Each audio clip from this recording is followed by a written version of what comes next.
Hello tout le monde, j'espère que vous allez bien. On se retrouve aujourd'hui pour une recette ultra simple, le dos de cabillaud à la crème et aux champignons. Donc tout de suite les ingrédients pour cette recette. Alors pour cette recette, on aura besoin bien sûr de dos de cabillaud. Vous pouvez choisir le nombre en fonction de votre composition familiale. Donc ici, j'en ai pris personnellement 4. J'ai ici 250 g de champignons de Paris que j'ai brossés, que j'ai coupés en quartiers, donc en 4. J'ai du persil que vous pouvez remplacer soit par de l'aneth ou de la ciboulette fraîche. J'ai 2 gousses d'ail, on aura également besoin de sel et de poivre. Et on aura également besoin d'une échalote. Alors pour démarrer cette recette, on aura besoin d'une matière grasse. Vous pouvez choisir de l'huile d'olive, de l'huile neutre ou encore du beurre. Donc personnellement, je vais choisir du beurre. Donc on commence par faire chauffer 2 bons morceaux de beurre. Et on les laisse donc tranquillement fondre. À côté de ça, je vais saler et poivrer chacun de mes dos de cabillaud. Alors sachez que dans cette recette, vous pouvez très bien remplacer le dos de cabillaud par exemple par du dos de saumon ou un autre poisson qui se tient bien à la cuisson. Alors personnellement, je vais saler chacun de mes pavés, de mes dos de cabillaud avec du sel à la brisure de truffe. Donc on trouve ce sel chez Guy Demarle, donc directement avec un moulin, donc c'est super pratique. Et donc je vais venir saler et poivrer chacun de mes dos sur chacune des faces. Donc une fois qu'on a salé, on vient poivrer.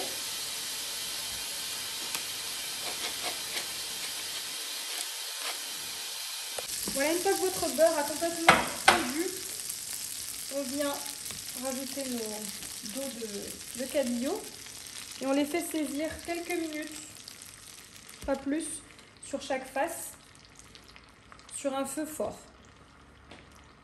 À côté de ça, ici dans un hachoir, je viens hacher mon échalote avec 2 gousses d'ail. Voilà, au bout de quelques minutes, donc, je suis venue retourner mon poisson. Et là, je ne vais pas tarder à retirer mon poisson et on continuera donc la suite dans la même poêle.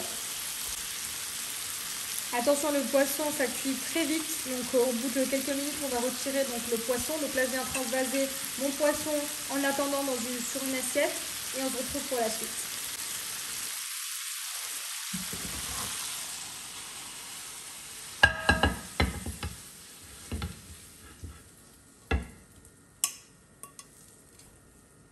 Voilà pour la suite, je viens rajouter un petit chouïa d'huile d'olive. Ensuite, je viens mettre mon échalote ainsi que ma gousse d'ail hachée, enfin mes gousses d'ail hachées.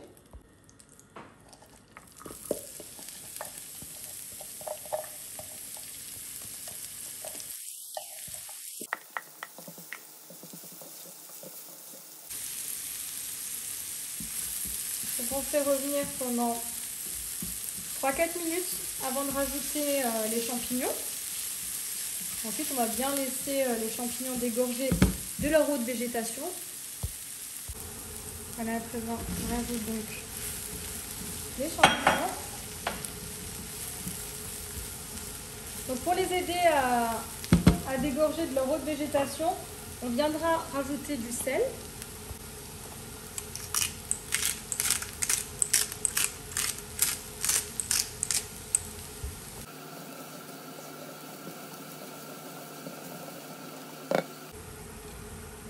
Voilà, une fois que vos champignons ont bien dégorgé de leur eau de végétation, on va venir rajouter du poivre.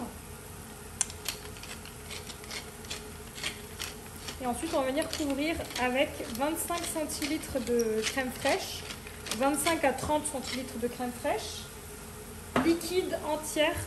Donc on a vraiment besoin en fait de la matière grasse contenue dans la crème, pour qu'elle puisse bien épaissir.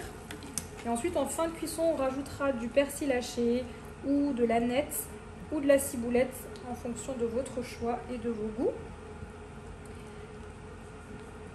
Voilà. Et donc, on viendra remettre ensuite notre poisson dans la crème pour terminer sa cuisson pendant 2-3 minutes. Je viens rajouter du persil fraîchement haché. Vous pouvez venir rajouter, si vous le souhaitez, du parmesan. À présent, je viens donc remettre mon poisson dans ma sauce avec le jus de cuisson du poisson. Voilà, à présent je stoppe la cuisson de ma sauce et de mon poisson. Il ne me reste plus qu'à servir. Personnellement, je vais servir mon poisson et ma crème avec un riz pilaf arménien. Donc recette disponible sur ma chaîne YouTube.